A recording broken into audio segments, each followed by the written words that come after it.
आपकी इजाजत से देखें, बहरहाल एक इल्जाम है और फिर हमारे यहाँ सियासत जो है वो इल्जामात की आड़ में होती है। आप माजी इस बात का शाहिद है, ये गवाही देता है माजी के जब भी सियासत परवान चढ़ी है वो इल्जामात की आड़ में परवान चढ़ी है, गिरफ्तारियां भी उसी की आड़ में हुआ करती हैं। तो जो कुछ हुआ उसकी कंडेमिनेशन अपनी जगह पर, लेकिन पार्टी के अंदर आप लोगों को इसका भी एहतसाब करना होगा।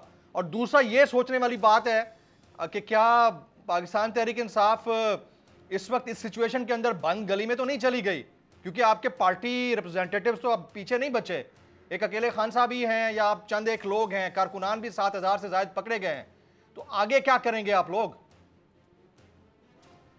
जमील फारूकी, मैं बात पर आपको अर्ज करूं सर, जिन्होंने कोर कमांडर हाउस पे हमला किया या जो लोग मुलव्वस हैं, जिन्होंने GHQ पे हमला किया या जो लोग मुलव्वस हैं, आप उनके खिलाफ तहकीक तफ्तीश करें, बिल्कुल कार्रवाई करें।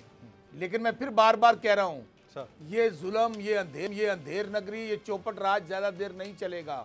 अल्लाह की लाठी बड़ी बेआवाज़ है। जिस तरह मैं आज अदालत में मौजूद था, खान साहब की और बुशरा बीबी की वहाँ पेशी भी थी, उन्होंने प्रोटेक्टिव बेल ली।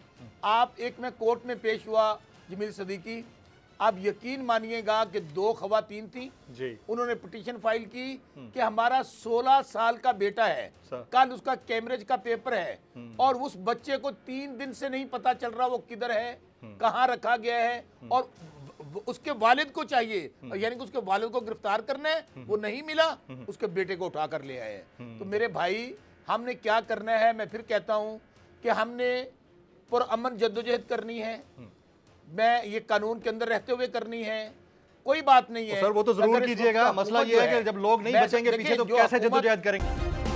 सब्सक्राइब करें और बेल दबाएं ताकि कोई खबर रह न जाए।